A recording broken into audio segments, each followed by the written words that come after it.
What is one tiny decision you made that completely changed your life for the better? Was it getting on a plane? Maybe going to a party that you almost skipped? Or saying yes when you really considered saying no? And what about when you want to change your life, but you feel stuck? Maybe you find yourself stalling or procrastinating on what you know you should do instead of making forward progress. Today, I want to talk about action and inaction and how the tiniest move forward can change absolutely everything.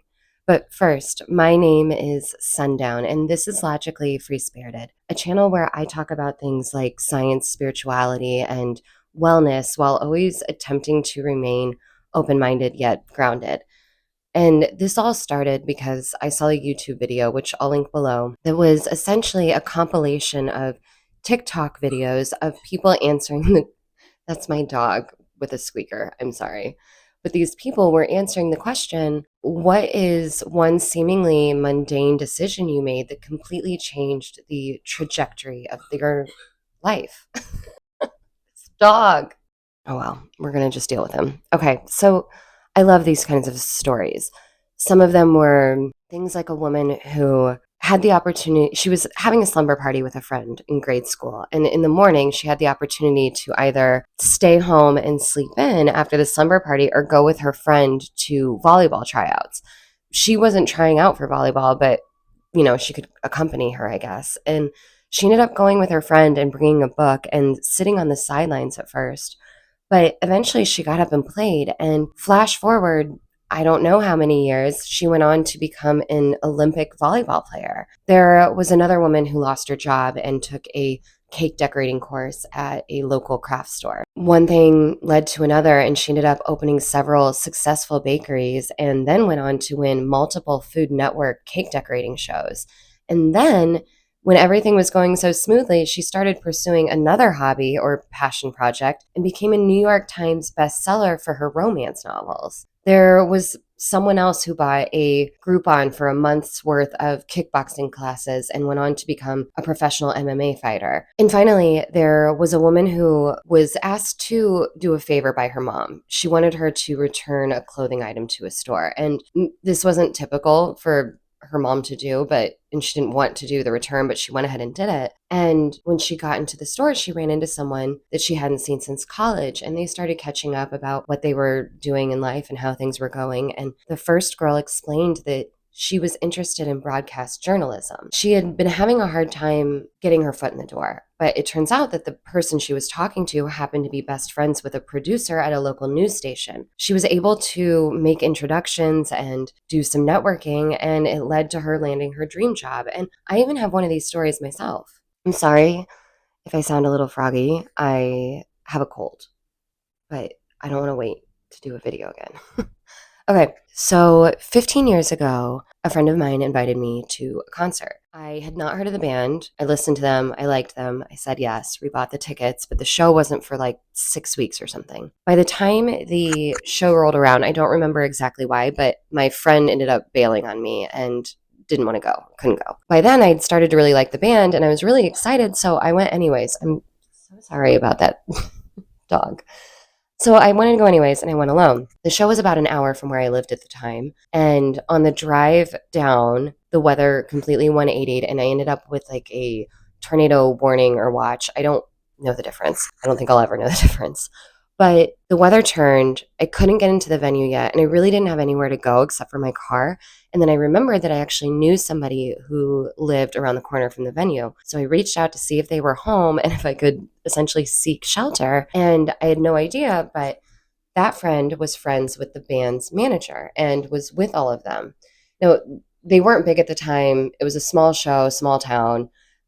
This wasn't like a super big deal, but they were all together and they were at my friend's house getting out of the storm. So I went over, met everybody. The weather changed. The concert went on. We had an after party. It was a lot of fun, made fast friends. Months went by after that. stayed in touch with everybody, and the band continued to grow in popularity and eventually booked a music festival near, well, not near where I lived. It was about 4 hours from where I lived. And I just had this feeling that I had to go to this concert. I don't know why, but I just had to go. So I, again, went alone and I drove 4 hours to this festival. And three things happened that day. The first thing is that while alone at the festival during the day, I met a group of people from Los Angeles. That's not where the festival was. They'd all traveled to go to this, and they essentially just invited me to tag along with them and watch some bands. It was great. It was nice to have people to hang out with. They come back into play later. As the festival winds down, there are after shows and after parties, and the band that I'm friends with at this point are playing after shows and after parties. And at one point, I go out into the sidewalk of one of these parties, and I'm shooting the shit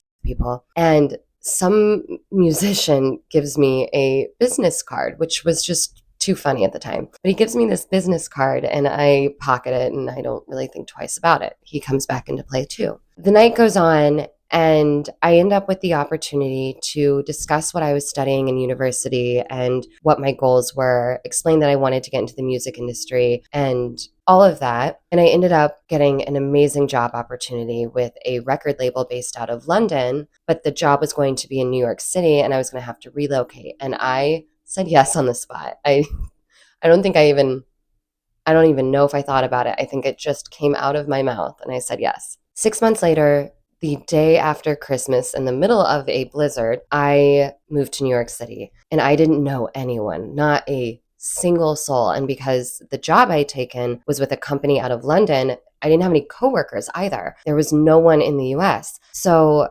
I was alone. It turns out that one of the girls from the group of people from Los Angeles had moved to New York City in that 6-month window since I had gotten the job opportunity. And even though I'd only met her once and at a festival, she agreed to meet up with me in New York and we became best friends. Like I said, this was 15 years ago, so we are still thick as thieves today. And she's one of my dearest friends. A few months continue from there, and I need to get a new apartment in New York. And anybody who's ever lived in New York or anybody that lives in New York knows how hard it is to get an apartment in New York City. And it was time to find a place. And that musician who I had met on the sidewalk on that same day that I also met the girl from Los Angeles that moved to New York and got the job opportunity to move to New York, had also gained in popularity as an artist and was going on tour and needed somebody to rent his apartment or to rent his room in his apartment. And so I ended up moving into that guy's home while he was on tour. Another 5 years go by. I move across the country. I'm getting married. And it occurs to me that my dear girlfriend that I had in New York was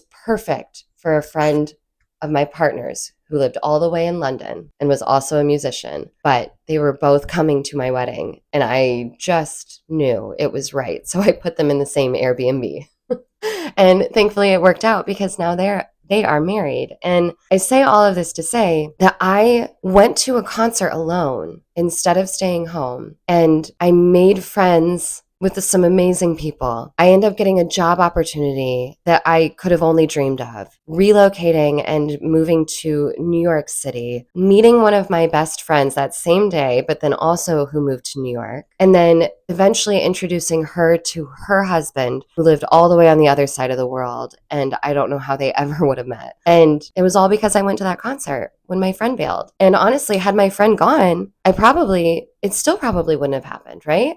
None of this would have happened the way that it did. And I love stories about that, like that, because I didn't go out that night setting to change my life, but I made a decision. I made a move and my life changed. And thinking about that, I realized that the common thing between all of these stories is movement. It's taking action versus inaction, right? It was going to volleyball versus sleeping in. It was taking MMA, or I guess they were kickboxing classes and cake decorating classes instead of staying home. It was agreeing to do that favor for your mom instead of telling her she's got it and she can do it herself and you're busy. It was going to the concert alone. Those are unintentional, amazing, life-changing outcomes from, unintentional action. But what about when you want to change your life, but you're having a hard time taking an action? You're having a hard time moving. Intentional and unintentional action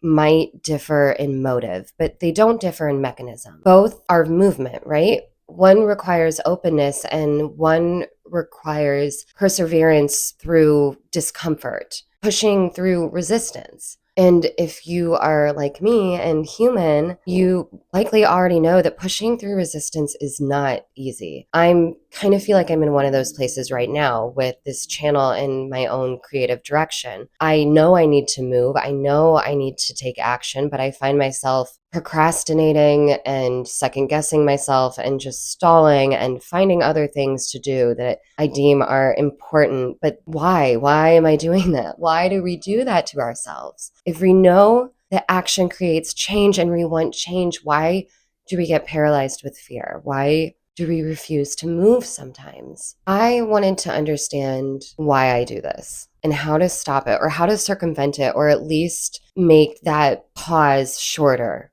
Because I do want to change my life and I know what I need to do to change it. But for some reason, my psyche just won't prioritize it. So for me, when I am trying to get past something or work on something, I like to understand the science behind it first. So I started looking a bunch of stuff up and I have notes. Did you know that every time you take a new action, you are either creating or reinforcing neural pathways? Whether that's taking a different way to work or writing a sentence in your journal, all of that has a physical response in your brain. Oh my God, these sirens. Rude. Everyone chill out, please. This rewiring, this development of neural pathways or reinforcement of existing ones or changing of existing ones is referred to as neuroplasticity. It's always hard to say. But this means that change doesn't just feel real, it is real biologically. And when you make a movement or a change repeatedly, this specifically engages the basal ganglia area of your brain, which is heavily involved in habit formation, motor control, and action selection, including the overall go or no-go signal you get from your brain. Now, the prefrontal cortex is the conscious planner of the brain. It's in charge of decision-making and thinking ahead. When you are in freeze mode or feeling stuck due to overwhelm, both the basal ganglia and the prefrontal cortex systems sort of get overtaken by the amygdala and the limbic system, thus reducing their activity or ability to help you take action. The amygdala flags potential threats, ranging from the real to what feels real but isn't actually dangerous. Things like making a phone call sometimes, or hitting record on a video. The most direct way to re-engage the systems that you do want and need in order to get unstuck is through intentional movement or action to get things moving. This movement is ideally towards whatever your goal is, but it could also be nervous system related. Things like breath work and meditation are still actions. So you can think about change all day, but nothing is going to change in your real world physically, externally, or internally unless you take an action. Also, movement and action stimulates a dopamine release, which isn't just about reward, it also fuels motivation and further movement. Just a simple step to get started can help spark a dopamine release, and by doing this repeatedly, you can encourage a positive feedback loop, which creates momentum to keep going. So in summary, even the smallest movement creates momentum, literally. That's Newton's first law. A object at rest stays at rest. An object in motion stays in motion until acted upon. That acted upon is that action. That's inertia. It takes effort initially, but then momentum builds and you can keep going. Avoidance of action leads to chaos. That's entropy. Without energy input or action, systems tend towards disorder. The same goes with the life. Without taking action in your life, chaos descends and things start falling apart. That's why it's important to always keep moving, even slightly. Procrastination can feel like rest. It can feel like protecting your peace. It can feel like even honoring your energy, but don't fall for the camouflage. Avoiding taking action on something builds stress, even in the background. The longer you delay, the heavier, the scarier, and the more overwhelming things can feel. And then the cycle continues. It's known as the Zeigarnik effect. I think I'm pronouncing that right. Our brains remember unfinished tasks better than the ones we've completed. Once something is crossed off the list, your brain releases it. But what we don't do, what we avoid, lingers as mental tension until we act on it. Once we do, even just a tiny bit, that pressure starts to dissipate.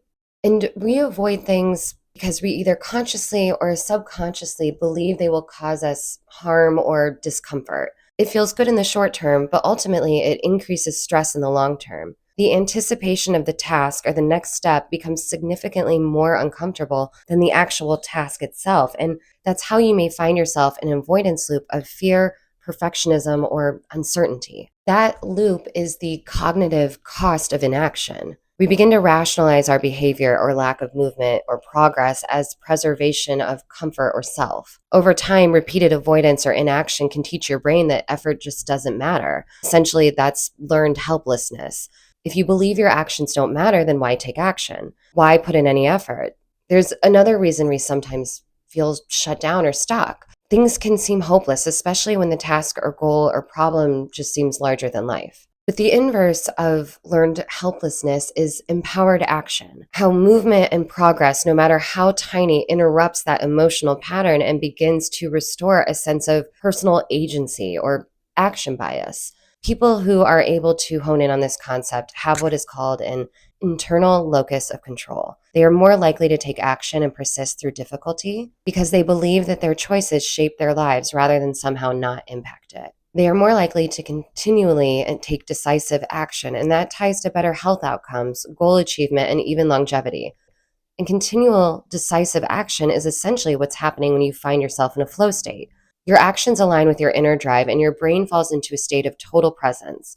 Time fades, effort feels easy, and progress occurs.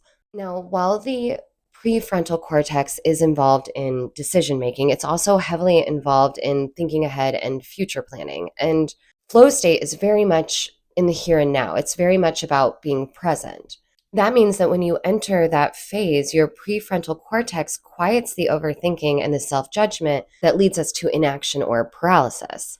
There is a principle in psychology called behavioral activation, and it's the idea that instead of waiting for motivation to act, you act in order to engage motivation. That is the hardest part for me personally, acting without motivation. But like I said, with Newton's first law, you have to first sometimes take action to feel motivated. It's necessary. That is what leads to inertia. The hardest part is starting, but starting leads to ease, confidence, clarity, and momentum. Setting a timer for 2 minutes while you write the essay, putting on your sneakers just to encourage yourself to go for that run. It's how you break out of the cyclical pattern of avoidance and feeling stuck. So why am I saying all this? Why am I making this into a video? Because like I said, I was feeling stuck. I wanted to make progress with this channel. I wanted to make my next video, and I guess I was just scared. But I took action by writing the outline for this video and starting to do the research into decision making. And if there is another way to get motivated outside of motivating yourself through action, and really, I don't think there is. I think it's the only way. It's easier than ever to numb yourself, to scroll instead of script, to procrastinate, to stay in your comfortable lane. But that's where discomfort breeds and grows, in the staleness of inaction. We lie to ourselves and call it protecting our peace when it's really just compounding our fears and anxieties. It's important to put yourself out there, to be seen trying, learning, failing, and improving. In our current world where perfection is curated by AI, it feels more important than ever to be seen being human.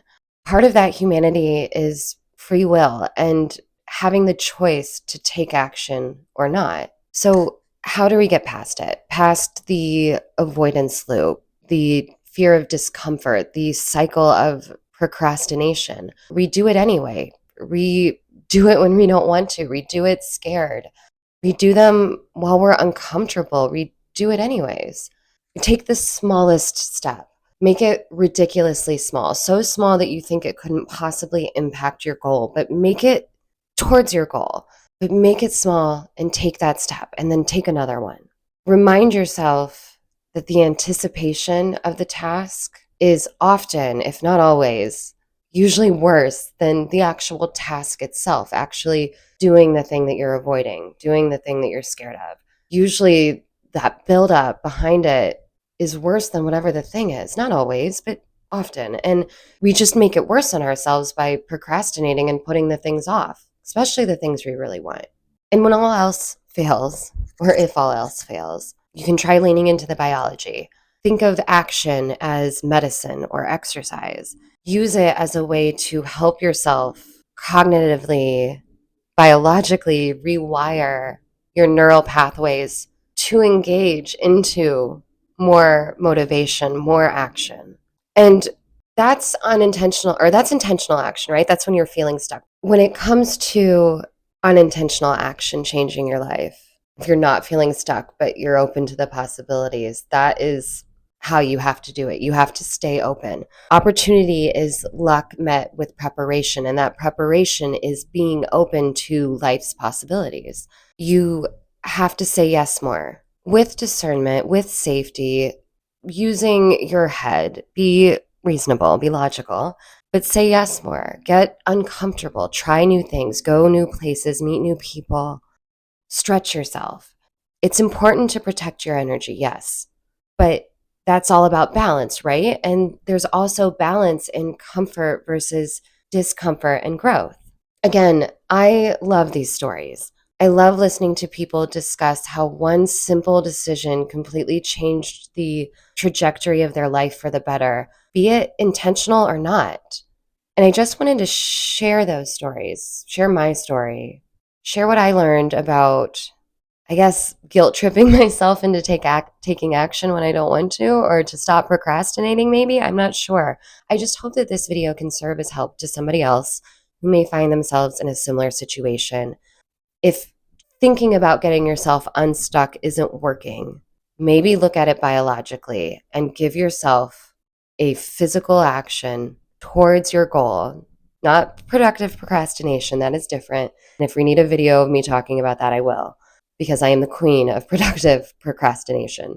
But that is different. You have to take aligned actions towards your goal, but it can be small. It can be so small, and it can make all the difference, because that one tiny action could be that spark that gets you going to change your life the way you want to. So when it feels impossible, it's not. It's really not.